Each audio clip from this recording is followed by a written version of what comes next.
За та хэдий одоо бас ингээ виз авсан ч гэсэн цагаачлалын хуулийг зөрчөөд одоо визнийхаа хугацаанд ирэхгүй байгаа тохиолдолд одоо таны хайртай гэр бүл, ойр дотныхон за бас одоо бүр цаашлаад Монгол улсын иргэдэд хүртэл одоо сөргөөр нөлөөлөх юм муу үр дагавартай байдаг.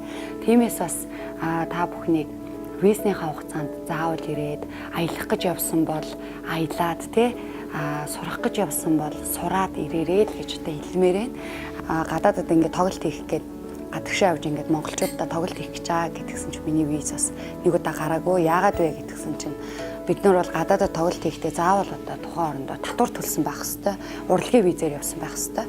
Гэтэл зарим нэг урлагийн хүмүүс маань одоо бас аяллаа визээр яваад татвар төлөөгүй тоглолт хийсэн байдаг. За ер нь тэгээд иймэрхүү цагаачлалын хуулийг зөрчилснөөр одоо бид бол маш их юм сөрөг үр дагаврыг одоо бид нар яг амьдрал дээр хамсаж байгаа.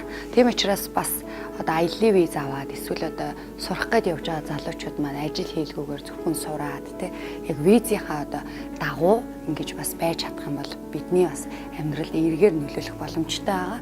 Тэгээ бүгдээрээ хариуцлагатай аялцгаая.